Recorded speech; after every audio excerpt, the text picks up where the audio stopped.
Here we go. Welcome to the Profit Tool Belt podcast, folks. It's just for construction and contracting business owners like yourself who are, curious to find ways to work smarter, not just harder all the time. My name's Dominic Rubino. I'm your host. And what I do is I help contractors get back in control of their construction business, even if you don't know where to start. And the way I do that is I show you how to use simple systems. We're going to talk about that a lot today. Simple systems in the office, on the job site, and in your shop. And you might have struggled with this, but the truth is, you don't need a lot of extra time or even a business degree to build a profitable and solid construction business. What you need are those simple systems. So that's why this podcast shares expert interviews and real case studies from other construction company owners who are probably a lot like you. Now, today is me, and I'm going to be talking about time, team, and money. But it doesn't matter what you are coming to the table with here. Those are important issues, whether you run a family business, whether you're in a business partnership, whether you're running this company on your own, whether you're solo, which is, in either way, a company you built because your work ethic is insane. But today we're going to talk about the point in time when working hard has stopped working. We want to talk about working smart. Anyways, if that sounds a little bit like you, then I think you're going to like the show. And I'll tell you right up front, what we talk about here on the show today is more directed at companies with 6, 7 employees or above, if not 10 or 20. That includes subcontractors, by the way. It doesn't mean you're not going to find value if you're smaller than that, but you're really going to be stretched and challenged a little bit more. And I hope you enjoy that. Look, you guys might know this as well, but in my regular life, when I'm not hosting this show, I'm a business coach. Me and my team coach business owners like you, the owners of construction companies, the kind of company where the owner has finally realized, hey, I'm actually trying to grow a business here. So we specialize in the things you'd expect. Obviously, today's topic is time, team, and money. So that's one of our specialties. But the strategic planning, the mindset of growth, the language of growth is a different thing. And we do that through, like I said, strategic planning, but business coaching and providing advice and insight to people so that you've got the inside track, the shortcuts for running this business smoother, because you might not have all the time in the world to turn this thing around, right? So all of the operations of the business. Now, before we get to the show, I want to challenge you. It's a coaching question. Ask yourself this. Do you want to be a contractor running a couple of crews, or do you want to be a business person who just happens to run a construction company? You're going to know that by the end of this show. I want you to find something that's important and valuable to you today. Have a pen and paper handy if you want. I know it's going to be a juicy episode. I'm also going to invite you to a free training at the end. If you like what you hear and you want more of it, every couple of weeks we do a training, and another one is due. I don't even actually have a date for it yet, but I know another one's due because we haven't done it in a while, and I've got a bit of a waiting list going already. So that's good. So that's one of the things telling me I should do another one. Right. But today, like I said, we're going to talk about time, team, and money. Let's just think about time for a second. I want you to come to this episode challenging me.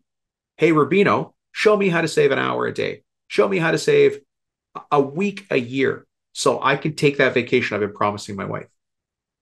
What about team? Rubino, show me something to help me grow a better team. Okay, now let's go to money. Rubino, show me how to make more money. Show me how to be profitable. I'll challenge you for that, but I'll challenge you to find that in what we talk about here today. Let's get to it. Well, okay. We're going to do an episode here, and I'm going to do the talking. It's going to be a monologue. And I thought for fun, I was going to start with the same thing I ask everybody else, which is, Dominic Rubino, who the heck are you? And how is it you come to be speaking to all these forward-facing contractors all over the world? Which is a good question, right? Some of you haven't heard the podcast before. Maybe you're in just a couple episodes in. So why not answer that question? But I'm going to answer it a little bit differently than I normally do. I'm going to start by telling you, first of all, it's really hard, and it has been hard for many years for me to describe myself as an entrepreneur. First of all, the word is horrible to spell. It's got a lot of vowels in it. But it took me a long time to ever really, with a straight face, describe myself as an entrepreneur. And the reason for that is I always thought it sounded scammy. There was a point in time in my life, and I don't know if you've ever had this as well, where I was getting Amwayed a lot.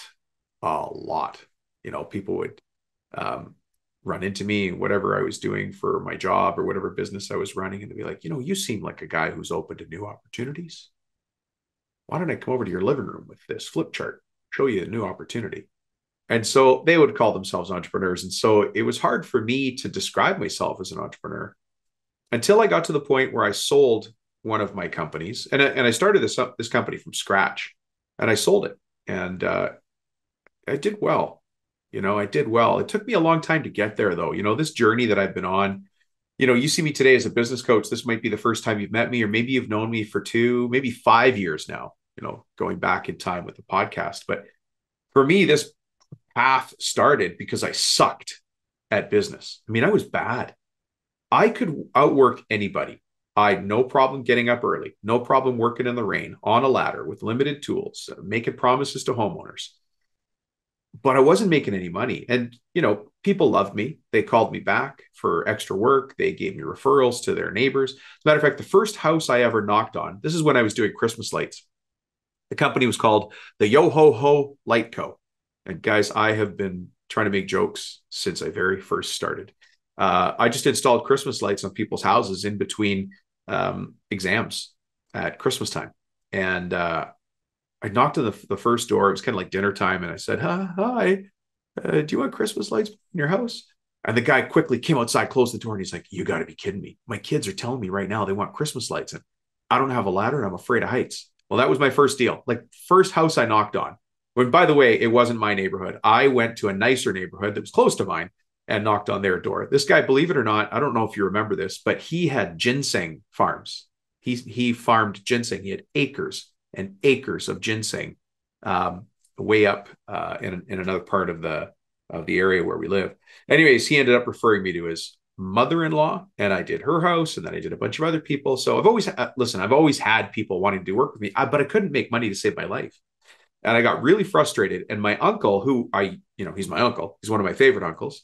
Sidebar, I've got a lot of uncles. I grew up very, very fortunate. Lots of uncles. This is one of my favorite uncles, Uncle Julio. Super straight shooter, great guy, funny guy, love him to death. I used to work for him. He ran a framing crew, and I started on his crew as a laborer. And I went back and asked him at one point, I'm like, look, I'm not making it in business. And I'm stuck and I don't know what to do. And he started asking me about my numbers. And so my answer to everything was, I don't know. He's like, well, how many jobs are you bidding a week? Like, I don't know. Well, how many of those jobs, you obviously are bidding some. How many are you winning? I don't know. What's the average size of a job? So I was able to piece that together. How profitable are you on a job? I don't know. How much are you paying for materials? I don't know. He's like, look, enough with the I don't know. And he said something that really hurt at the time. And it still hurts today, I guess, if I don't listen to it, if I ignore it. But he goes, look, Dom, without your numbers, you're just an idiot with an opinion. Ouch. This is one of my favorite uncles in the world, who just smacked me in the face. And I've learned a lot of lessons from Uncle Julio. By the way, I thought he was a framer. I didn't realize that he framed a bunch of buildings, we framed. I carried all the lumber for a lot of those buildings. But he owns a lot of real estate. And by a lot, I mean a lot of real estate. And I was too dumb to ever know that as a kid. I was like, why can he always afford really cool stuff as a framer? He's working hard all day. He's wearing work clothes. And man, he set himself up properly. So I had some good mentors in my life. So who is Dominic Rubino? Why the heck am I here? And why the heck am I speaking to you? Because back about it must be 30 years ago, I started reading books on self-improvement, on business improvement, on putting systems in place in your business. I read books on how to do it wrong, and I did it wrong. And then as I kept going through that sort of path in my life, I eventually found myself becoming a business coach. Now that was the year 2000, just became a business coach. And I got trained out of somebody in Australia. The guy's actually a billionaire. And he trained me on the trade, if you will, the trade of being a business coach. And I'm a very specific kind of business coach. I'm a turnaround business coach. So there's other kinds of business coaches out there. And if you are looking around, you might already know that there's different kinds. There's the coaches who make you feel good. We're all going to get together. We're going to sing Kumbaya. Everybody's going to be very happy. I don't do that. And then there's the coaches who are just, look, give me your numbers. We're just going to talk about numbers. It's all just the numbers. Maybe I'm a little more leaning that way, but I'm actually not a numbers guy. I am, however, a patterns in the numbers guy. But if I had a specialty inside business turnarounds, it would be making sure there is alignment, so everybody's facing the same direction in the areas of time, team, money, and the growth of the business. And so I like to follow systems. And one of the systems I follow is EOS, the EOS plan from a book called Traction, if you know it. There's actually, the first business that I really knocked it out of the park on was that one that I built and sold. I built it from nothing. And in 4 years, I got it up to 120 million in sales. I didn't do it myself. Of course, I had a lot of employees. I had about 160 employees, 120 of which were in a call center taking inbound calls. And you're like, what is a trades guy doing running that kind of business? Well, hang on. Dial the story back. Remember when my Uncle Julio challenged me to know my numbers? And he said, look, you got to go learn some new stuff. Well, I started taking courses, and those courses taught me the language of entrepreneurship, the language of success, what not to accept out of myself, how to live a life of a little more discipline. Instead of wishing for things, wanting things and setting a plan in place to get them. Anyways, that's a bit about me. And so I was able to, build that business to 120 million, and I sold it. And, I did all right. And then I went and bought another company, and I bought a company with a guy named Brian Tracy. Well, who's Brian Tracy? Some of you have heard his name, or you might, sounds familiar. Well, who was on stage talking about business improvement, personal improvement, sales and marketing, management? Brian Tracy. You've probably seen him at a convention center or at a conference or one of these big conference calls in the past. Brian Tracy would be the anchor speaker. He's a big name. Well, I became partners with Brian. If you do know his, all of the books he's written like, I don't know, he's got probably 70 books, maybe 80 by now. I cannot keep up with that guy. He's fantastic. One of the books he wrote is called Focal Point. Well, he had turned Focal Point, the content, the material of Focal Point, into a business coaching company, and it wasn't doing very well. So I bought that company from him. And then when I bought it, it had 6 franchisees. So I was a franchisor for a while. It had 6 franchisees, and it took me 13 years, but I built that up to 237 locations. Obviously, lots of locations in the United States, followed by Canada, followed by Brazil, believe it or not. Now, I don't speak Portuguese. I can understand a little bit. So I can understand enough Portuguese, and I can speak enough Portuguese to order food at a restaurant, but I don't know enough to send the food back. That's my Portuguese. That's probably the same with a couple of languages for me. Like Italian's the same, a little bit of French, but yeah, not very good. Anyways, we had quite a few franchisees in Brazil. Brazil is a very open economy to self-improvement and business improvement. A lot of people lifting themselves up economic classes. There's lots of room in Brazil for that movement. Same as the United States, same as Canada, same as South Africa, Australia, New Zealand. There's lots of room for upward movement.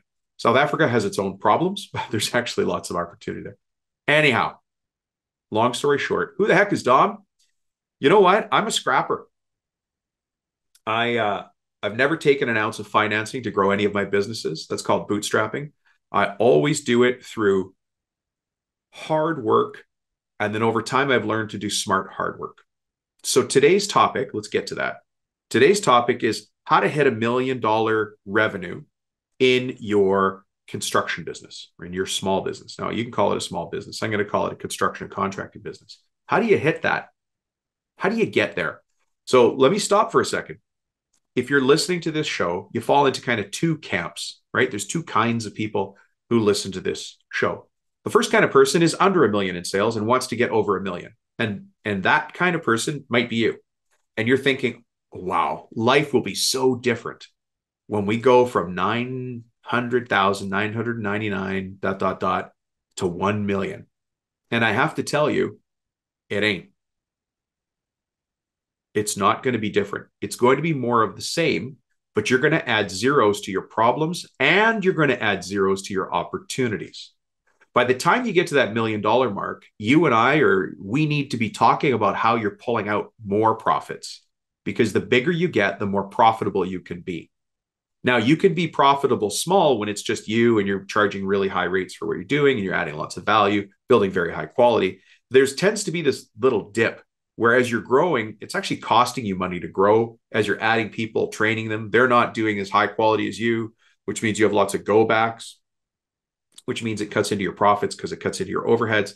I understand that. But once you work through that stage, it actually gets to a place of really, really high profitability. And you guys have heard stories from my other clients who've been on the show before, talking about how they moved through that little empty spot into much higher profitability and a business that runs without them. Well, today I'm going to talk about a couple of elements for how to get your business to $1 million or more.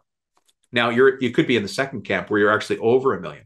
There's lots of people who listen to the show who have 10, 12, 20, 60 employees, and they're already in that $2 million to $20 million range. Are you going to get value from today? Absolutely. And I'll tell you why everybody's going to get value regardless of the size of your company, because I'm going to talk about what you need to do. And you're going to go and put it in place. You're going to take your own message away from this, right? I don't need to saddle myself with the belief that I'm not going to learn anything today. If I come into this episode saying, hey, what can I get from Rubino? How can I get the most value possible from this? Then you're going to get the most value possible. So let's do that. I'm going to break today into 3 components. We're going to talk about time. We're going to talk about team. And we're going to talk about money. I'm going to break it down to that very, very simple overview for you. Remember, we're talking about how to hit $1 million in revenue in your construction business. And like I said, if you're over $1 million, then I want you to think about this as how to hit 10 million in revenue in your business. Now, if you're already at 10 million and you're thinking to yourself, well, I've got a big hat on and I'm going to smoke my cigar and listen to this episode, I'm going to challenge you. I want you to listen to this episode and say, how can I get to 20 million? Because everything I talk about here is how I built a company to 120 million. It's how I built a company to 237 locations around the world. You can do your own math on that. I'm still being paid out on that deal, so I'm not able to say the revenue level. But you can do the math. You're smart. You're listening to the show. You can do your math on that. So challenge yourself. Ask yourself, what am I here to learn and how can I get it? That should always be the case when you're talking to me or anybody on my team, right? Okay, so we're going to break today down into very, very simple steps. We're going to talk about time, team, and money, okay? And by the way, if you want more of this stuff, like if this energizes you or you're very curious about it, every once in a while, I run a free training on time, team, and money. And if you want to get that training, shoot me a text and then we'll get you on the registration. The training's about an hour, maybe a little bit more, depending on your questions. And you just text me. Oh, by the way, I don't know if you know this, depending on the last time you heard an episode, but I had to change my cell phone number. And the reason I had to change my cell phone number, because old Dum Dum here was giving out his real cell phone number on the internet. Yeah, you know how that went. And so I get very interesting text messages and phone calls at all hours of the day. My wife is no longer happy about that. So I changed the number. We have a new number, and this number has a couple filters on it. Get some smart stuff on there. But it's easy. Just text me at the same number and just say training, and then I'll invite you to the next one whenever it comes up. The cell is 315-903-7853. So just send me the word training and I'll know what you mean. You want to come to the time, team, and money training. And then you sit in, take a lot of notes. It's going to be entrepreneurship training, just like we're talking about here today. So let's start to break this down. First, one of the challenges that I've often had in my business, and one of the challenges I see when I first talk to a business owner, is they're overcomplicating things. They're running in so many directions. And it makes sense, right? You have spent your life building this business and running in a million directions. You have a work ethic that other people just shake their head at. They could never be you. Only you could be you. And they look at you and they laugh, but they laugh as a compliment. Like, oh my God, Greg is crazy. Nobody works like Greg. And so you have outworked and out-hustled people your whole life. The problem is working hard stops working at a certain point, right? Remember I talked about that dip? There's a certain point where you're making great money on your own, maybe with 2 employees, but you go to 3, 4 employees and you're like, why am I making less money, but working harder than I ever did? And quality is now a problem and delivery is now a problem. And there's so many headaches. It's the same thing, right? There's a certain point where you have to think differently. And I want to remind you that you might be running your business on the wrong systems. You might be running it on systems, But if let's say that you're $1 million company right now, but you're having trouble at a million, like one year you're 850,000, the next year you're 925,000, but you can never really break that million mark. You're close enough, but you're not there. It might be because you're running your business today on $750,000 systems.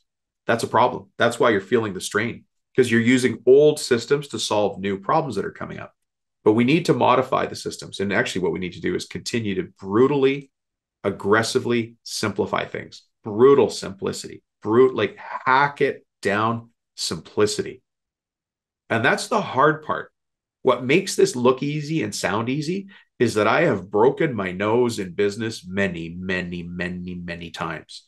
You got to think I've been coaching for it's 2023. I've been coaching for 23 years.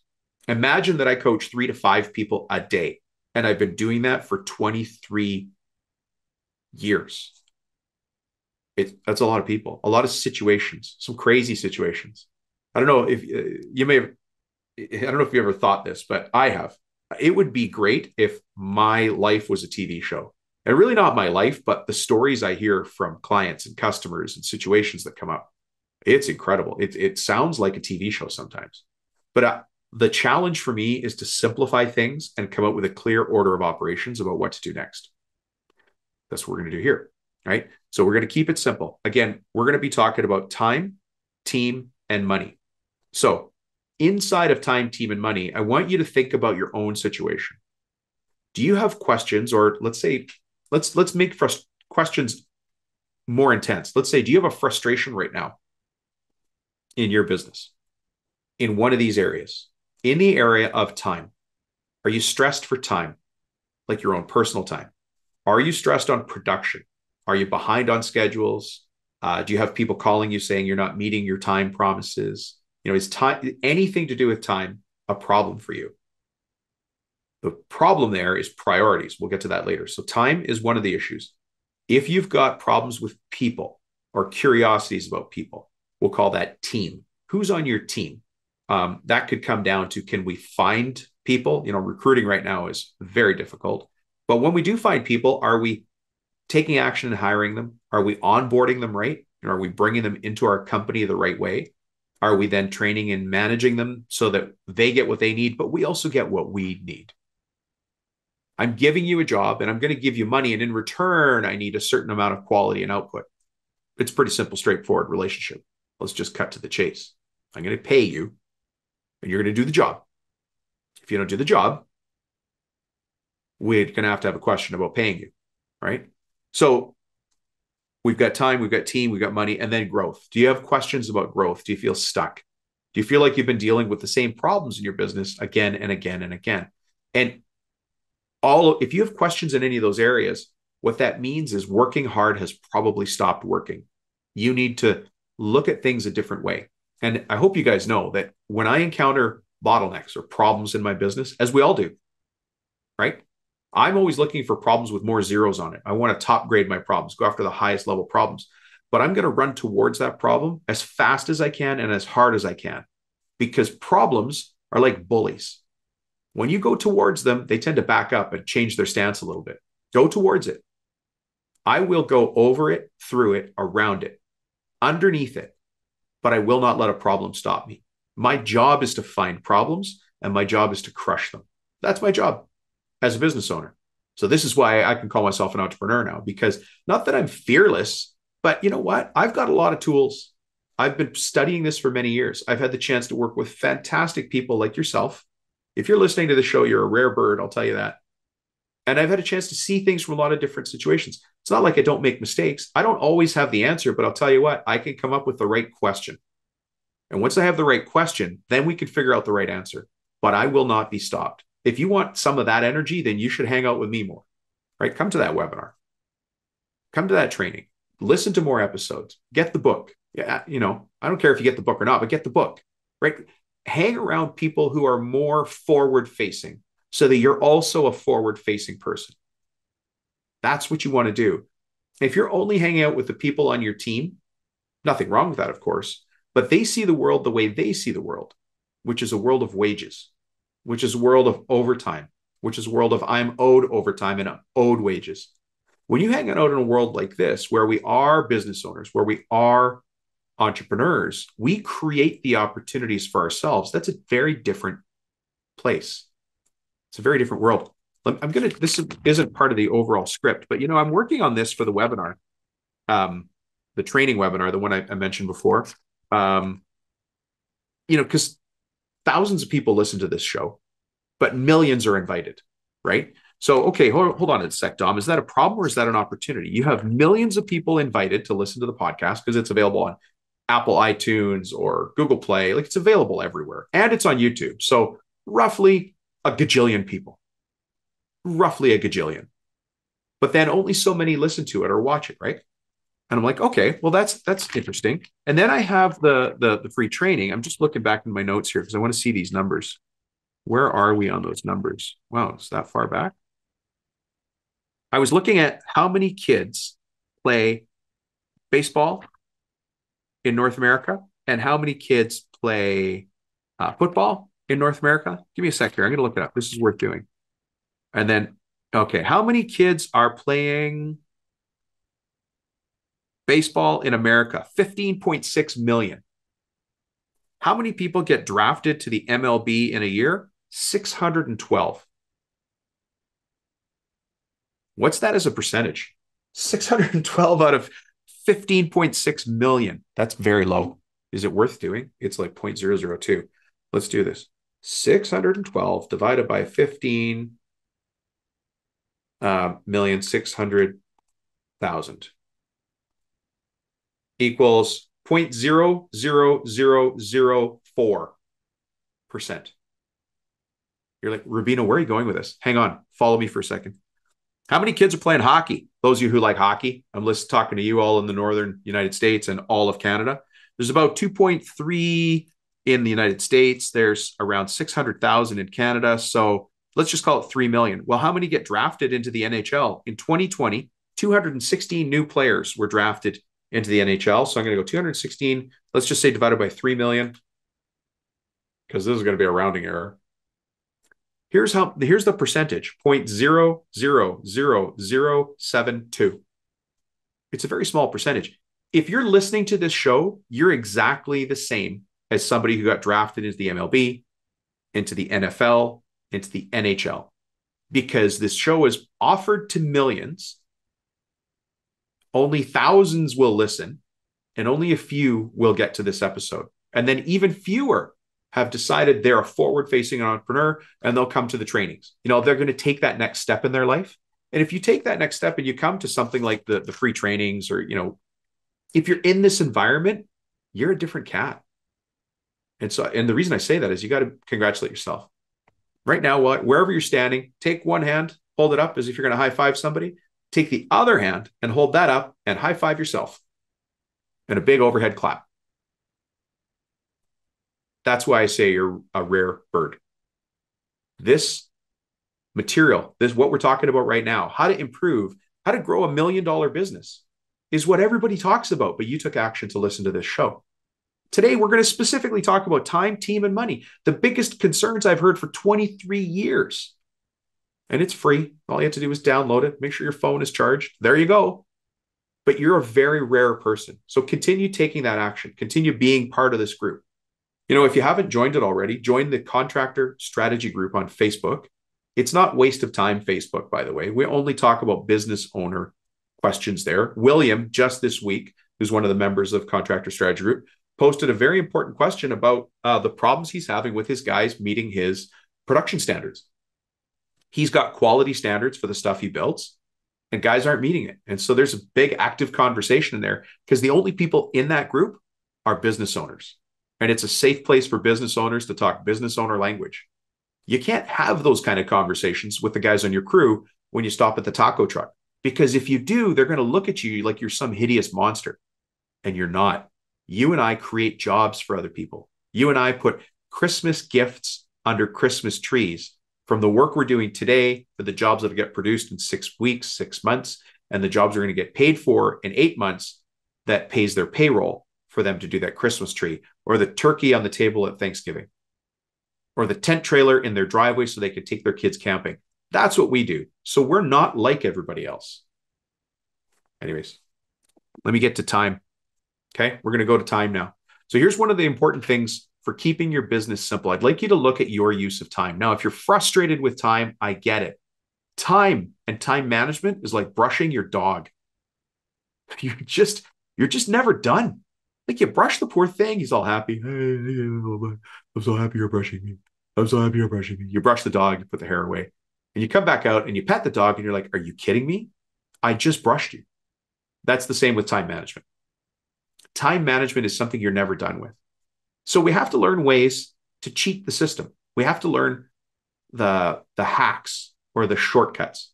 Now, one of the most important things in understanding that, it's actually a visual. It's almost impossible to describe it on a podcast. So you have to see the visual. Actually, the visual is in the free training. So come to the free training and you'll see it. Take screen captures. I think we even share the PowerPoint with people if they want it. But you'll start to understand how time management starts in your head, because time management is actually priority management. You can't see this right now, but I'm recording this episode. I need to get this episode recorded. I have open right now Messenger, Facebook Messenger. I have my text messages on my computer and my phone. I've got WhatsApp open, and I can see my email counter going through the roof. There's 4 things happening. I haven't gotten a phone call yet, but that'll probably happen. But my priority right now is only one thing. My priority is to serve. That's it. I am here to serve others. My job is to throw massive value at the world. That is my job. That is what I signed up to do, and it's what makes me proud. So all of those messages can wait. All of those emails can wait. My priority now is this. Time management is about priority management. And by the way, those messages will be coming in no matter whether I recorded this episode today or not. Those messages were more important to the person sending it than my meeting this morning with Helen. But you know what's more important to me is that meeting with Helen. So I don't push off my meetings with my admin, because that's critical. I have to meet Helen. Helen and I talk about the future, what needs to happen. If you call me today, that's about today. I'm happy to have that conversation, but at the right time. Time management is about priority management, your priorities. So actually, if you've got a pen and paper, do yourself a favor and write this down. If you have a pen but no paper, write it on your hand. Write it on the back of your hand. Write it on your arm. Make it a cool tattoo. I don't care. Time management is about priority management, because the reality of time, and you've probably seen this already, is this. If I don't manage my time, somebody else is going to manage it for me. If I don't manage my time, somebody else is going to manage it for me. You see, entrepreneurs see the world in a very different way. Business owners see the world in a different way. We understand the value of time. An hour means something. Minutes mean something. And so I can't squander them. I can't waste them. One of the things we go over in the webinar towards the end of it is we talk about your revenue responsibility per hour, how much you're responsible for as a business owner. And many of you have heard me say this example already, but if you haven't brought it into your brain, now's the time. You see, isn't this funny? We're talking about time management, and I'm not saying, well, you need this system. You need to print off this special form. You need to buy this thing for me. You don't need to do that. We need to fix our head first. Time management starts in my head. It's my intent. I have the intent to be excellent at time management. I have to take my time very seriously, because others won't take my time seriously at all. They're willing to waste it. If you're late for me for a phone call, okay, that's fine. That's going to happen, right? But if you're late for me 2 or 3 minutes, I'm just going to hang up. I've got other stuff to do. This train is a running, and then we'll reschedule later. Oh, I hate it when I'm late for people. And I find that it happens from time to time. And it's when I've lost my priorities. I've lost sight of my priorities. When I'm late for meetings, I've lost sight of my priorities. When you're late for a meeting, we're going to have a discussion, but I'm going to hang up if you're late, and I'm going to move on because I'm busy. I've got other stuff to do. How are you about time management? Is it loosey-goosey? Because if it's loosey-goosey, then that's how things are going to be. If you can't control your time, if you can't manage your time, then you're always going to be reactive. You're always going to be back on your heels, and you're never going to feel like you finally overcome being scattered or frazzled or like a chicken with your head cut off, all those sayings that I hear from people, right? Anyways, there's a visual in the training. Again, if you want to join the training, just send me the keyword training. Just text it to me. And then I'll make sure you're on the list, and you can sit through it, take all the notes you want, take pictures of the screen. Nothing there is. I'm not trying to hide anything. Just take pictures of it. Actually, I think if you go all the way to the end, you get the PowerPoint anyway. So you'll get all the slides, and in the slides is the picture. The picture really outlines the difference between being that forward-facing person, being a person who faces backward, which, by the way, is not bad, right? There's part of me that faces forward in my business. There's part of me that looks towards the past. And then there's a part of me that is right here, right now. The part that's the most valuable for me when I'm contributing to the company, if you think about those three ways of contributing to the company, let me ask you this as a test question. Just answer it for yourself like it's some radio show on your drive to work in the morning. As a business owner, when do I contribute most to my company? When I'm thinking and acting about the future, when I'm thinking and acting on the past, or when I'm doing my day-to-day work? Which one of those three ways of adding value to my business is the most valuable to my company? Well, I'm sure most of you nailed it. It's the future-focused person. That's the entrepreneur focus, right? Which one of those is the least valuable to the long-term impact of your business? And I'm sure many of you got this right. Some of you didn't. We can't obviously get into a debate here on a one-way podcast. It's the person doing the day-to-day, or that part of you doing the day-to-day. That's the least value to the long-term contribution to your company, least value. And that's interesting. Now, I want to ask you one more question, and this is painful for me, but it's true.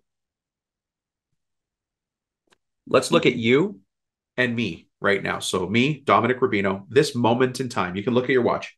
At this moment in time, which one of those three ways of adding value to my business am I in? Am I forward facing? Am I looking to the past?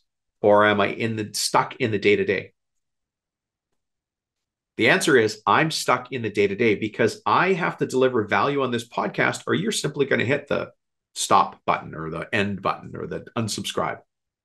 I got to dance when you say dance. I have to add value. Anytime you're talking to a business coach, you are actually in that future mode because you're asking the big questions.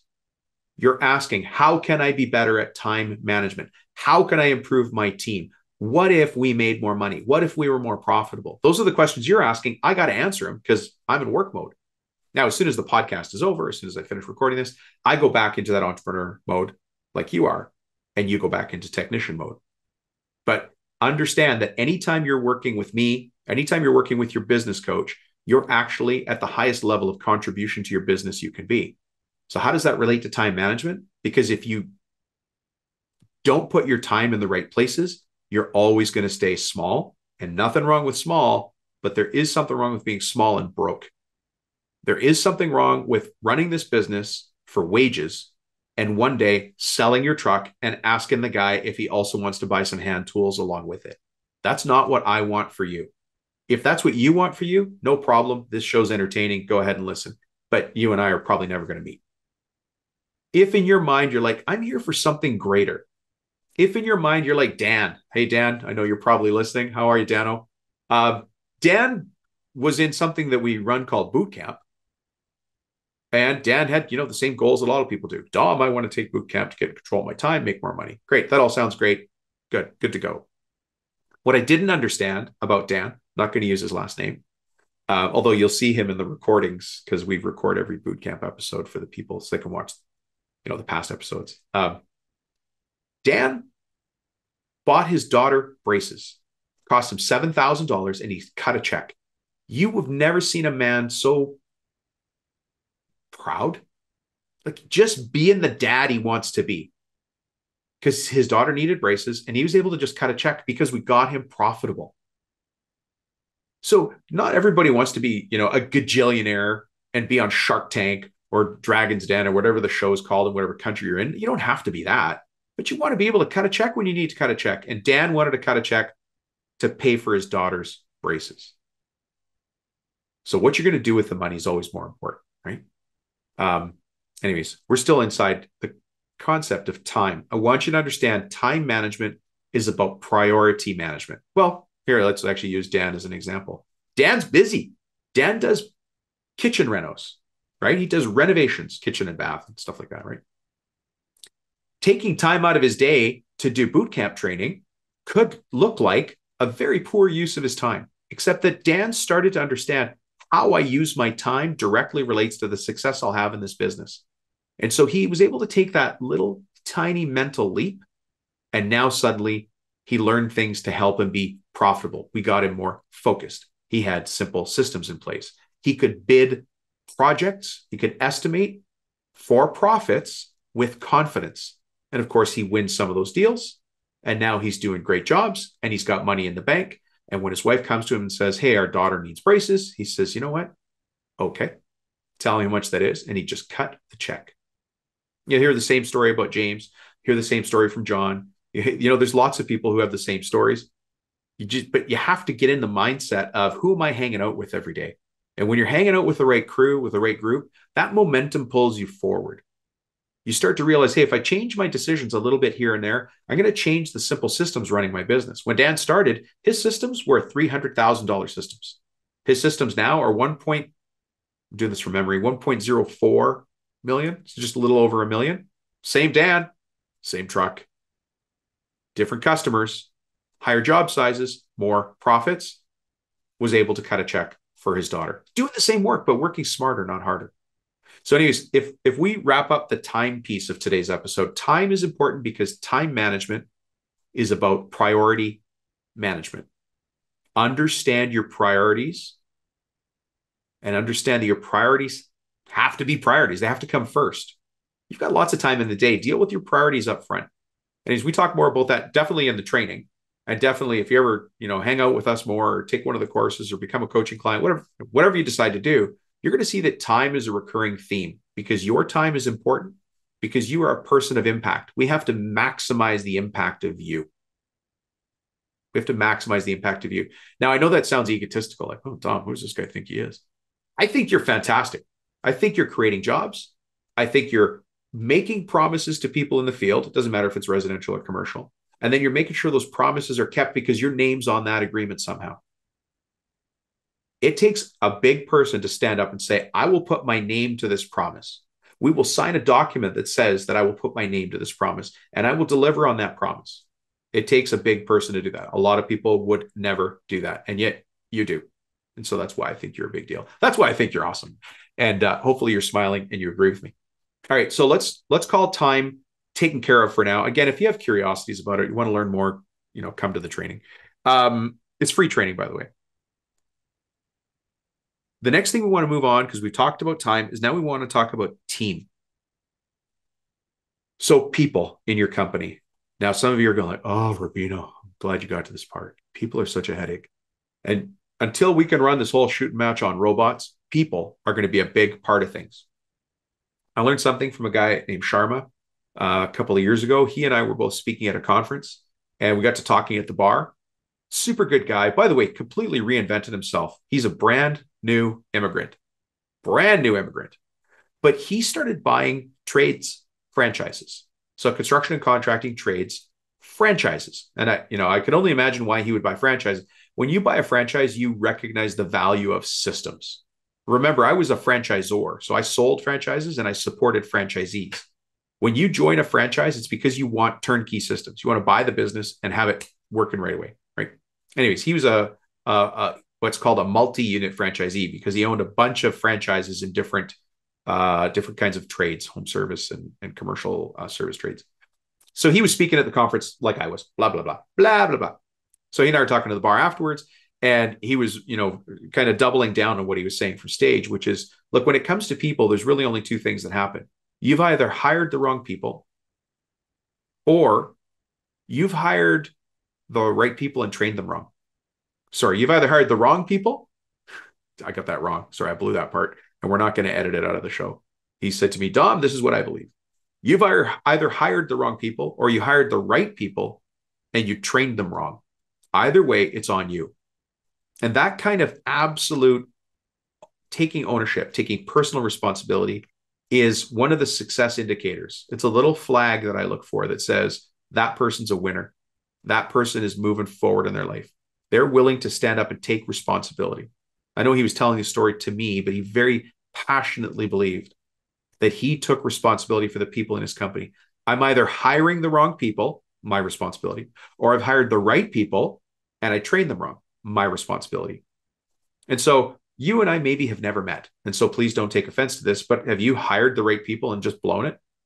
Or have you made bad decisions and hired the wrong people? Again, it's on you, just like it's on me and just like it's on Sharma. Go and look at that. So when we talk about team, there's actually a culture piece. And you guys are like, of course. The business coach used the word culture. I was waiting for the unicorn farts and the lucky charms and the rainbows to enter this conversation. I got to tell you, I used to think that. I used to be the guy that thought culture was nothing but a bunch of hokey until I got to the point when culture started working against me. And I realized it was a never ending battle. And so I had to get ahead of culture. I had to get ahead of values because people don't know. They come to work and they just do what they thought was normal at home. Well, I don't think everybody's home is normal. What I want in my company, I need to be very clear about.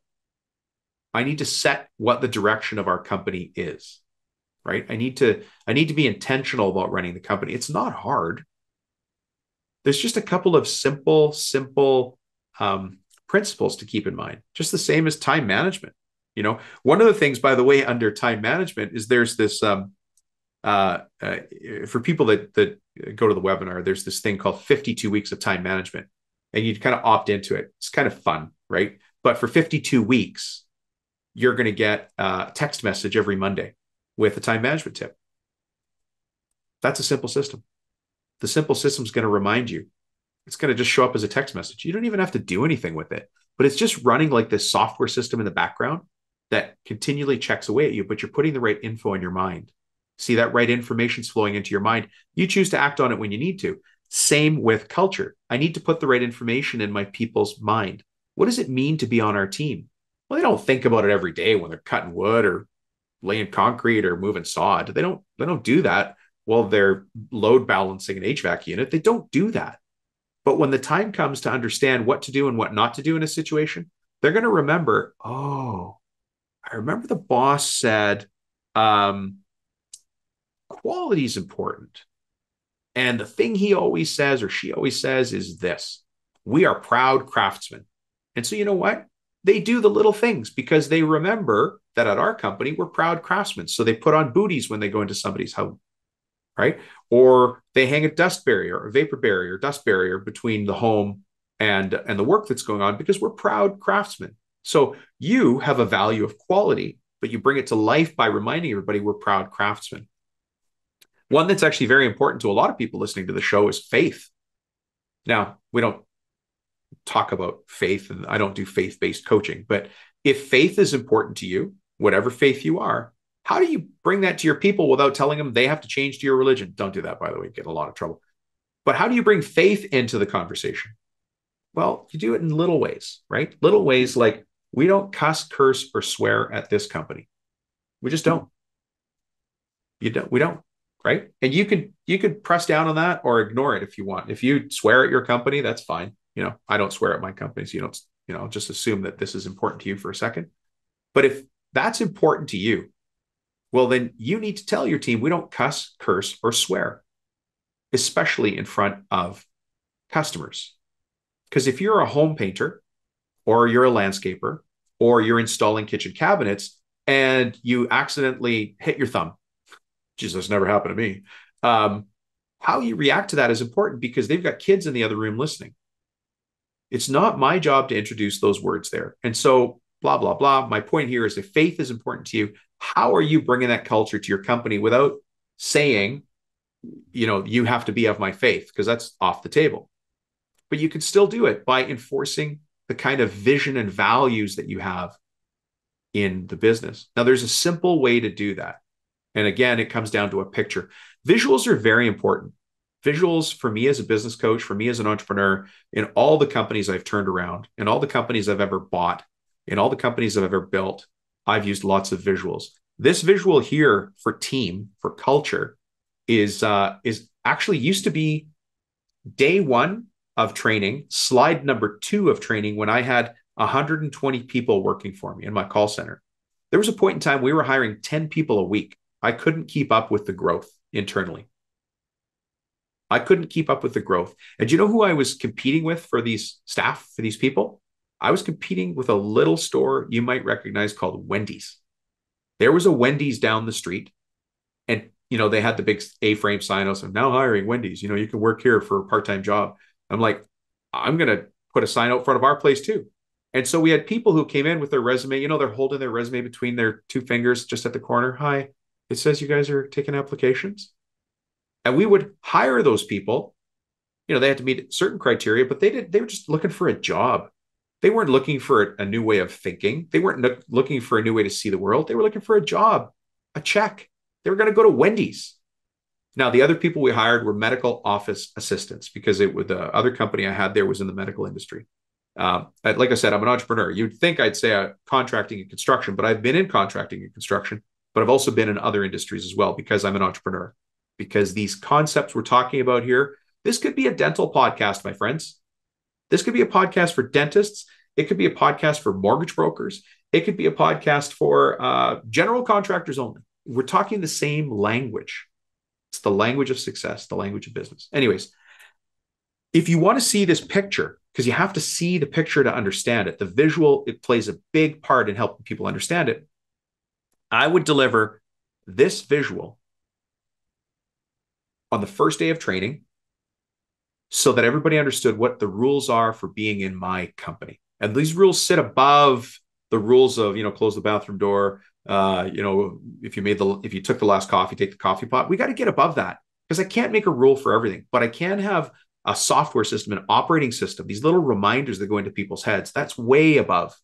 Just like I was talking about the 52 weeks of time management, the little SMS reminders, it's just pulsing the information. How do you pulse that information to your team? So join us, come to the free training. I mean, it's free and it's training. How bad could it be? And I'm going to make some bad jokes, but you're going to learn. Come with a pen and a blank piece of paper. What's the worst that could happen? The worst that could happen is you get a little inspired for the day. You get a little bit of training for the day. That's the worst thing that could happen. Anyway, so that we've talked about time, we've talked about team or culture. By the way, if you want to join, just send the word training to me, right? Just text me that word training. Okay, so we talked about culture, my team, and my values.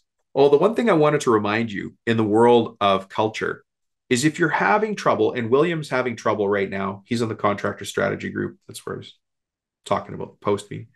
He's having trouble right now with people not keeping up to the quality standards that he expects, right? At the end of the day, you got to say something as the owner. It's never going to get better unless you deal with it now. And so there's I like sayings. I like being reminded of things because it helps me stick in my mind. And something I learned from some rancher friends, actually, Aaron Collins is a rancher, cattle rancher. His favorite saying was, Dom, if you stand for nothing, you'll fall for anything. Now, he says it with a really cool drawl because he's a cowboy. But look, if you stand for nothing, you're going to fall for anything. So, William, I know you're listening to this, bud. William's been in the boot camp with us. He was actually in boot camp 2 years ago when it used to be called 30-day construction business. But William came through there. Fantastic stories of success, has really grown his business, but now he's knocking up against these other challenges. He's driving the business forward, but feels like his people might be holding him back. Is anybody feeling like that right now? I'm moving forward. Why are my guys holding me back? Guess what? That's a bottleneck. Guess what? I see you, bottleneck, and I'm going to attack that bottleneck. I will not be stopped by a bottleneck, because this is my company. We're going to go over it, around it, through it, under it, or we're going to completely redefine it, but I will win. How's that for an attitude? And so William, I just put William and I just had a little chat there on the Facebook group, but you have to go back and reestablish what it means to be on your team. Don't fall for anything. If they're not meeting your quality standards, let them know. Now, you have to let them know nicely, because you don't want to lose an employee. Remember, they're there for a job. You're here to build a legacy. We have a different intent. There's that word again. What's your intent? Hanging out in this group here, if you were able to hang out with everybody who listened to this podcast, do you know how cool that room would be? Wouldn't that be wild if once a week you could hang out with people just like this, who all thought about business, who thought about happened to be a business person who ran a construction company, who thought about success principles, who thought about forward facing, who thought about their revenue responsibility per hour, who had 52 weeks of tips running through their mind on time management. Imagine if you were in a group like that. And now look at the reality. Most of us are in a group where 8 hours a day, maybe 6 or 7 days a week, you're around people who are like, are we getting overtime for this? Hey, I noticed you changed the kind of coffee we get. What kind of joke are you running here? Are you kidding me? Medium roast?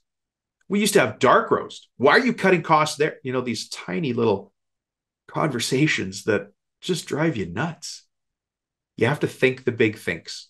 And if you want to think the big things, go hang out with other people who think the big things, right? It doesn't have to be serious. You guys know I like to bring a lot of humor or lightness to it, but I'm dead serious when it comes to improvement. Dead serious. I won't be stopped. You don't have to be stopped either. Don't let anybody stop you. This is your business. Your name is on it, and you're making promises to the world. You need people to help you keep those promises with the world. And if they can't, well, then we got to help them do that. And if they still can't, we're going to help them a little bit more. And if they still won't, it's time to go find somebody else to work for. That's just it. That's just it. All right. We've covered off time. We've talked about time management. I've even mentioned the 52 weeks of time management. I wasn't supposed to give that away, but I got carried away. That's part of the training thing, but it's supposed to be a surprise. So if you ever do come on the training, act surprised when you hear about it. Oh, Dom has this 52 weeks of time management training as a little giveaway. Act surprised. Okay. Anyways, we got time. We got team and culture. Now we got money. You guys been waiting for me to talk about money? Money's going to surprise you. Actually, you guys know that, this show is called Profit Tool Belt. We have another show called Cabinet Maker Profit System, because I do a lot, and I have for years, in the cabinetry, the finished wood trades, architectural millwork, furniture making industry. Some of you are laughing and shaking your head. You didn't even know that. But yeah, I'm a specialist in business operations for finished wood trades. But I'm also a specialist in construction trades. I've been doing it for years and years. I'm in the happy place in my life working with contractors. Actually, you know why I like working with contractors? Because it's a no BS group.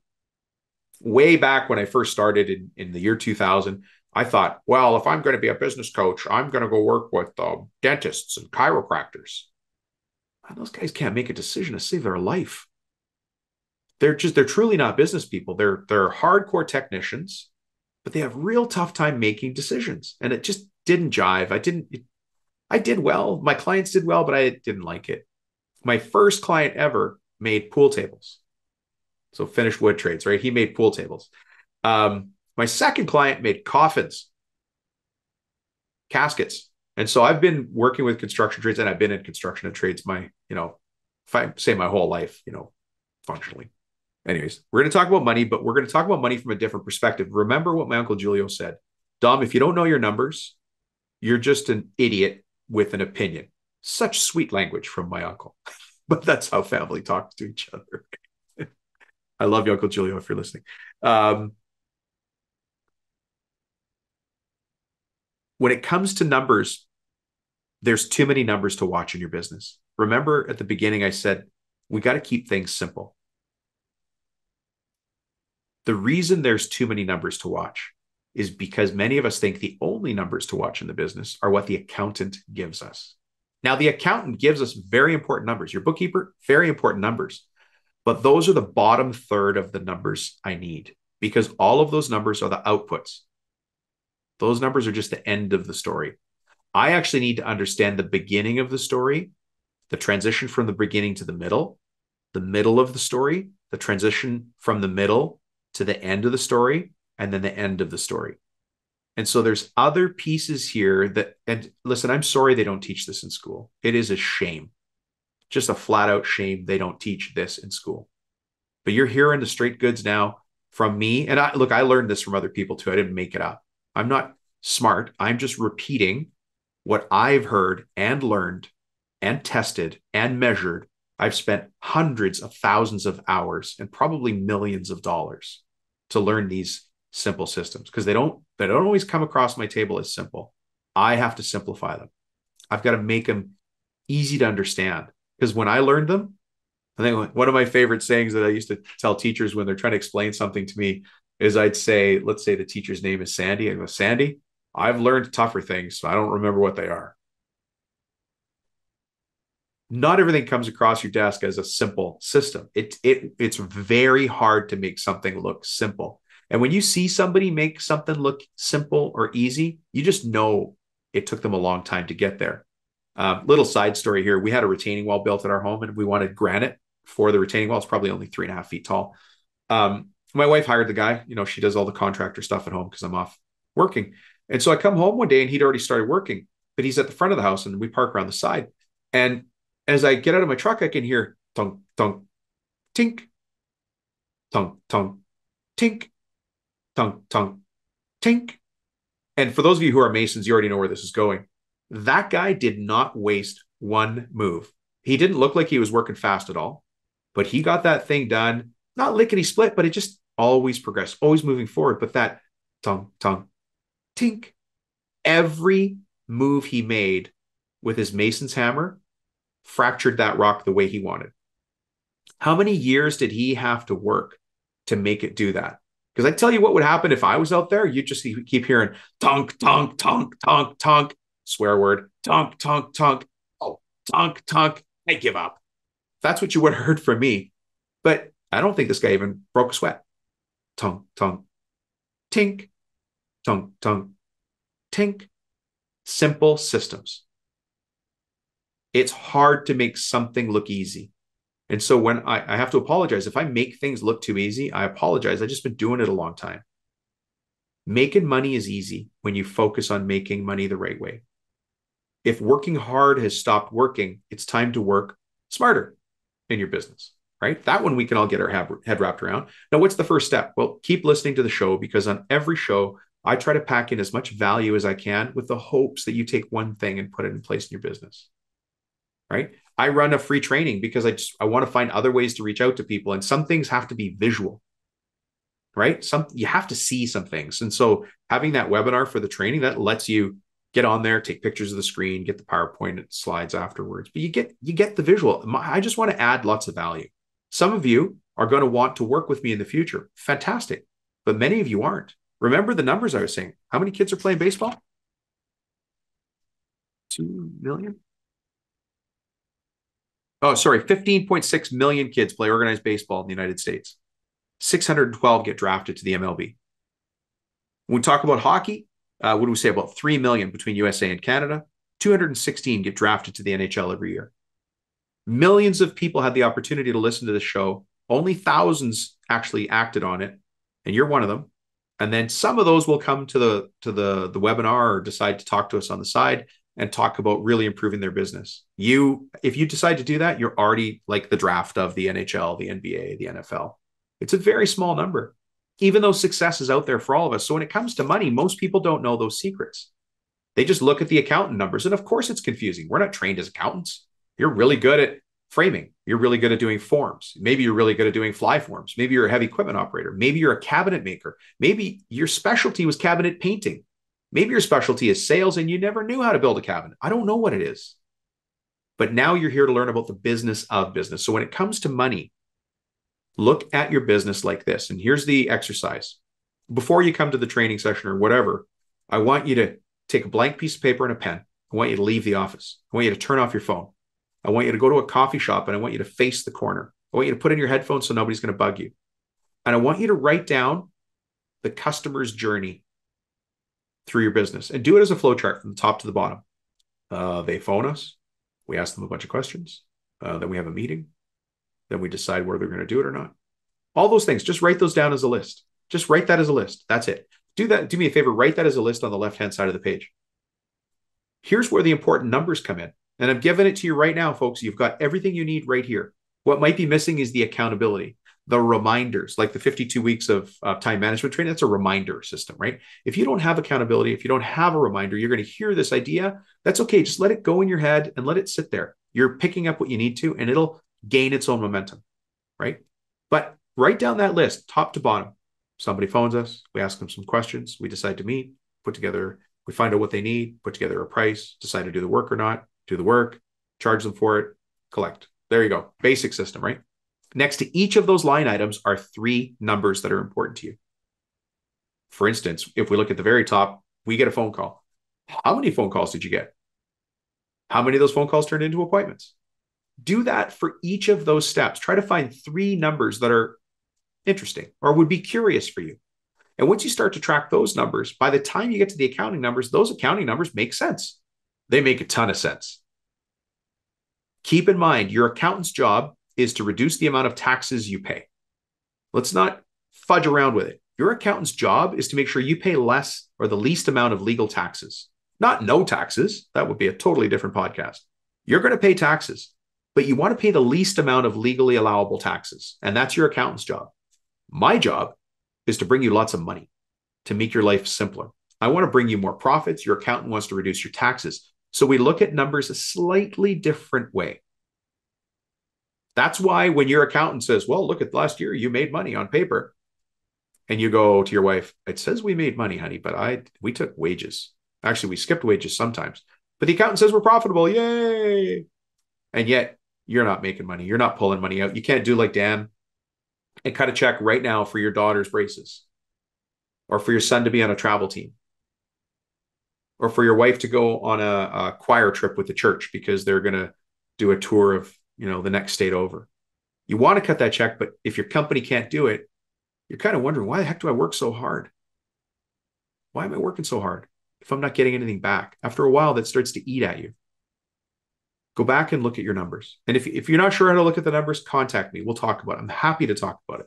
You'll talk to me or somebody else on my team. That's all we do all day is talk to people like yourself who are in these situations. Get on the contractor strategy group. Ask your question there. I am offering to help as much as I can because I hope you can tell I'm the luckiest man in the world. I get to do what I love and I get to deal with people I love and respect. That's you, by the way. And so, of course, I'm a happy guy. Was it like this forever? No. It took me a long time to get here. But I just try to add value at every turn. My job is to throw as much value at the world as I can, and then I will be happy with the overspray. But that puts the responsibility back on me, like Sharma said. The responsibility is on me to throw enough value with enough force and velocity at the world that the overspray makes me happy. So if I want to do better, I have to help other people do better. If you want to do better, you've got to help your team do better. If you want to make more promises to more customers, you've got to do your thing better, right? Keep this in mind. Keep this in mind. I should have started the episode like this, but I want you to keep this in mind. If you think your doctor is smart, right? We think doctors are smart, or CPAs are smart, or architects or engineers are smart. Well, a doctor is smart, but they follow a system. How smart is the CEO of the hospital? You see, the doctor follows a prescribed path for, let's say they're doing a surgery. Let's make it something serious, right? Well, there's a path for that surgery. They have to practice it. They have to be very technical. Their hands can't shake. They've got to use specific tools. The doctor is very smart, but they're following a process, a simple set of systems to do that surgery on you. The CEO of the hospital also has to follow different systems. They might still be a doctor, but they've changed their mindset. And now what does the CEO of the hospital, think about? Not the same thing as the doctor. They're off the tools. Now the doctor is their tools, and the CEO of the hospital has to think about strategy, implementation. They have to think about time, team, money, just like we talked about today, and we'll likely cover off in the training. It's the same thing for your accountant, your CPA. They follow the tax code. The accountant who's actually working on your books follows the tax code. That's the system they use. That's their process. That's their rule book. What about the senior partner, the managing partner of the accounting firm or the law firm? What do they think about? Well, isn't that funny? They think about strategic planning. They think about time and time management. They think about people, team, and culture. They think about money, profitability. The same as you. That's why I say at the very beginning of the show, this is more about making you a business owner who happens to be a contractor and not just a contractor with a crew. because I'm trying to bring you up in your mind to work at the highest level of your opportunity in this business. We can keep going with these things, right? Engineer. The engineer who did your drawings has to follow the building codes, the local building codes. But the senior partner at the engineering firm thinks about what? You can answer it now. We've talked about it a couple of times. Strategic planning, time, team, money. They have 52 weeks of time management rolling in their head. It's just that software that runs in the background, right? What about a carpenter? A carpenter follows a blueprint. They're very good on the tools. But you, as the owner, you've got a slightly different job description. You have to think about strategically planning the future of your business, like we talked about in the time piece there, right? You got to talk about team. You have to think about your people. You got to think about money and profitability, not for wages, not for overtime, but money enough to keep the company running so that everybody's paid and you have money to build into the future. And by the way, you would like a nice little check every once in a while too. Carpenter follows blueprints. You follow a different plan. Anyways, I hope you got a lot of value out of today, guys. We should wrap up here. If you want more of, if you like this stuff, come join the training. It's free. We don't run it all the time, but when we run it, I'll let you know. First, you got to get on the list because that's, probably email you the invitation and you can see if it works on your calendar. But just text me. The easiest thing to do is text me. Just say the word training. And then we'll get you on the list, right? Oh, sorry. The number changed, right? Here's where you text me if you were curious about that. Grab your phone right now and just text me at 315-903-7853 and then say training. And then I'll know to get you on the list. So one more time here, 315-903-7853. And then you'll get into the training class. And looking at my notes here, when we get to the part of the training where I say, if you want to be on the reminder group of 52 weeks of time management, please act surprised because I wasn't supposed to say that today here, but I did. Okay, folks, thank you very much for joining us. We are at the part of the episode where I want to remind you, stay tuned to the next segment, because in the next segment, I'm going to dissect a simple system with you. What I'm going to do is I'm going to explain a common issue for construction and contracting, and then I'm going to share a simple tool with you and how to use it. And you won't even need a pen, just listen to it. It's kind of like business coaching on the fly. So stay tuned for that. Okay, let's do this. We're going to start off with a quick dad joke. I want to get your mind open to the opportunities that the world provides. Imagine if you went and picked up your tools. Imagine when you picked up your pen, but you didn't actually open your hand. You tried to do it with a closed fist. It's not going to work, right? I want you to have an open mind as we go into this next section, because we're going to dissect that simple system together. I'm going to explain a common issue and then we're going to fix it. But here's a couple of dad jokes for you. Hey, a carpenter on my crew actually accidentally sawed off his left hand. The good news is the doctor said he will be all right. Groan on that one. Groan on that one. I bet you some of the guys on your team are nervous. You know what nervous carpenters do? They bite their nails. Yeah, they do. Hey, do you know why carpenters are such good witnesses? Yeah, they make the best witnesses in the world. It's because they saw everything. And here's one for you guys who are more nautical in your carpentry, or maybe you live on the coast. What does a pirate carpenter say when he's cold? Shiver me timbers. All right, listen, I hope I got you laughing a little bit. Let's get ourselves into this situation and the problem that the situation causes. It kind of goes along with today's episode. The situation is where we're working hard has stopped working. You've been running the business for a while now. You found that you hit a point in time where you just need some new energy. You need a new perspective, or maybe you need accountability.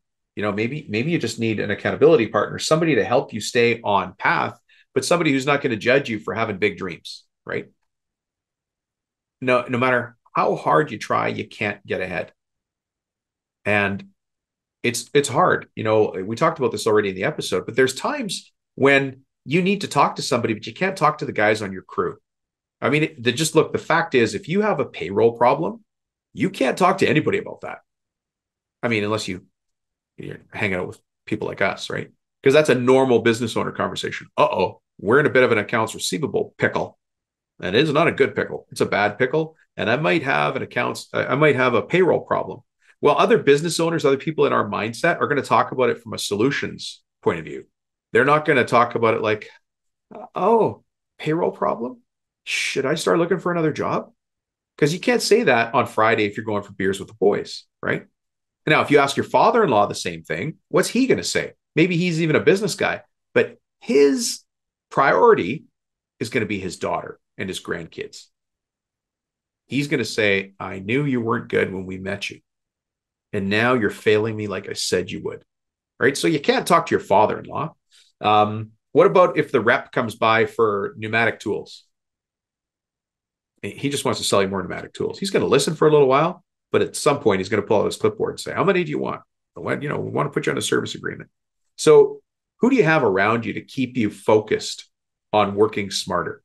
And this is the problem that we run into in business is we get to a certain point where what we've been doing up until now has stopped working. The problem is now is that you are your own assistant. You're your own virtual assistant. You're your own executive assistant. You're your own bookkeeper. You're your own engineer, your own estimator. You're overworked, whatever it is. And you're underpaid. You're underpaid specifically for the work you're doing. I mean, let's say you're taking wages and maybe a bit of profit. And if your company's running pretty well, maybe you get project profits. And you guys know what project profits are, right? Every once in a while you do a job and it's got some juice in it. You're like, hey, I'm going to take out an extra 3 or 4 grand. And then you say to yourself, well, I'll just take out 2,500. But you're taking wages and maybe a little bit of profit, but generally you're underpaid for the work you're doing. And that starts to wear on your soul, right? So how do you deal with that when every day starts to feel like the same day again and again? You jump in your truck, you drive to the shop, you jump in your truck, go to the job site. Maybe you start a new job, but after about 2 days of excitement on a new job site, you jump in your truck, you drive to the job site. Like it just feels like Groundhog Day. You don't really feel like you're running a business. It feels like a project, right? And along with that comes stress, frustration, like you're being pulled in a ton of different directions. And you're not really getting where you want to get in the business, but you're stuck. You can't shut it down. I've been in these businesses before. Actually, having a business like that is what made me start to look at personal improvement, business improvement, management, learning new systems, learning new ideas and ways of doing things. Because at some point the business was fun, but then it stopped being fun and it started getting frustrating, right? And the impact is, of course, you start to bring that home. Your kids notice it, your wife, your husband notices it. It feels like the impact of this business is spreading, but you can't shut her down.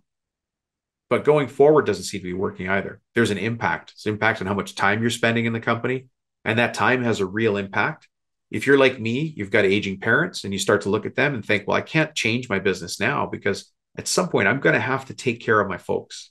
And that means money. What doesn't matter what kind of facility they need to go into or what you need to do, but now it's your turn to take care of them, right? Maybe it's your spouse, your husband, or your wife's parents. It's just an impact. You're being pulled out for time. You're being pulled out for money. And you start to think, is it worth it? Maybe I'll just get a job at Tesla. They're opening a factory down the street. And maybe I'll get a management job and maybe I'll make 80 grand. No headaches. At the same time, inside your gut, you're like, I'm not an employee. I want to do this on my own. I want to do this on my own. That's the impact, right?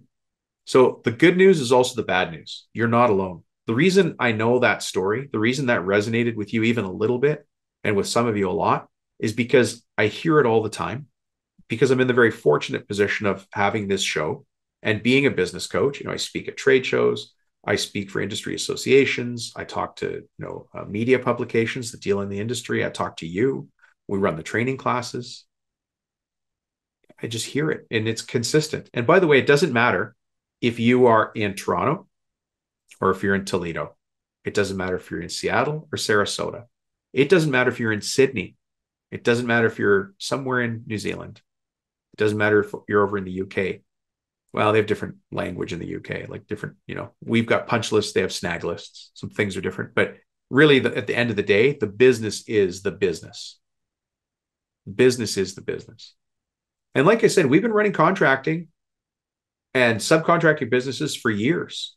If you look at the world right now, how many contractors are in your city? How many competitors are in your city right now?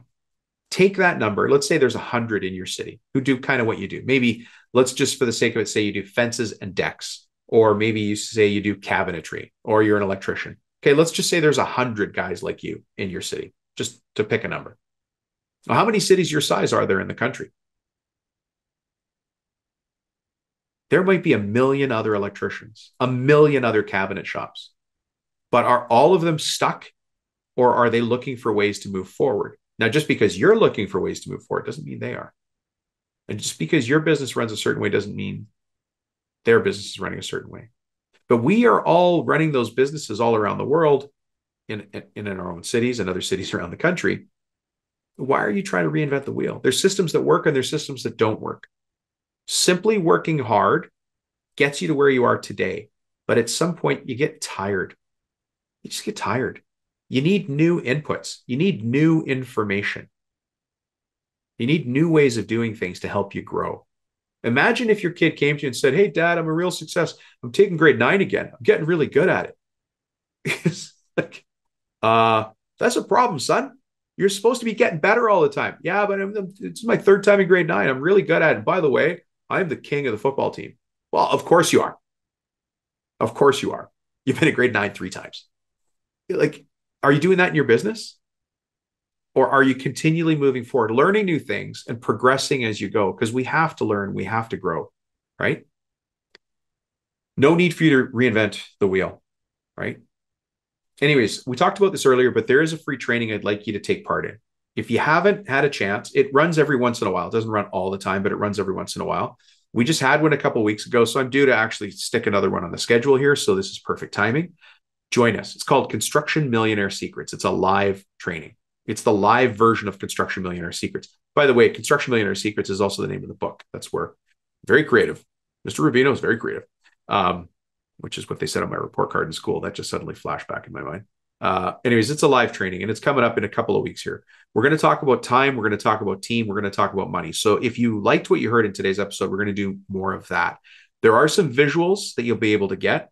And there's also some other, there's other stuff you get by taking part because you need some support material to make the most of it. Use that as momentum. Use that as leverage. Like, get yourself around more people just like you. Remember, I was telling the story there of how many kids play baseball in America. It's like 15.6 million. But how many get drafted every year? It's the same thing here. Of all those, let's use carpenters now or cabinet makers. Of all the thousands, maybe a million cabinet makers in North America, there's only thousands that listen to the show, and there's maybe 5 or 6 that are going to show up to that call. Out of millions. If you show up to that training, you're rare. You're a forward-facing business person. You're trying to run a business that just happens to be carpentry, just happens to be construction, just happens to be a mason, just happens to be an electrician, just happens to be a tile setter, a roofer, it doesn't matter. But you're in that mindset and you're going to hang out with other people, at least for that brief time, talking about time, team, and money. I'll tell you what, be in a room where you can speak freely, have your headphones in, maybe take the call from your truck if you have to, so nobody can hear it. It's private. It's just for you because you're weird. The other people aren't going to understand what we're talking about. Why is the boss talking about money? This is just magic. He must make millions of dollars. That home we just worked on was a $1 million house. I bet you our boss is making huge cash on this. Well, they completely forget about overheads. They completely forget about all the callbacks they did. They completely forget about the punch list. They completely forget that you as the owner are the last one that gets paid on a job. They're the first one. So do yourself a favor. If you do come on this training, understand that it's just for you. I'm not even ashamed to say it. It's for you as the business owner. If you've got a business partner, they should be on the call. If you've got a spouse, have him or her on the call. Why not?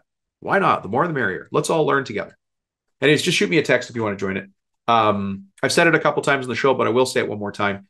Just send me the words free training, and my cell number has changed. It's 315-903-7853. So just text that number. Just grab your phone now and go 315-903-7853. And then just send me the words free training. That way I know what you're asking for and I'll put you on the invite list. So 315-903-7853. Now, depending on when I run this, there might be a workbook you can print in advance. If that's not available, then we'll send you something after. I mean, you got to be on the training to get it, of course, because it won't make sense otherwise. You'll just look at it and go, well, this is pretty, but I don't know what to do with it. But you do want to be prepared for that, and do yourself a favor, be somewhere confidential so you can have a business owner conversation. This is just like being at the upstairs office in your chamber of commerce. It's a very private business owners meeting. It's not for everybody, but it's very specific about construction and trades in the areas of time management, team, which is people, and money, which is making more of it. All right. Thanks for checking in, folks. Again, send me a text message, 315-903-7853, and just say free training. That's all I need for, our secret code word, and we'll see you there. Thanks.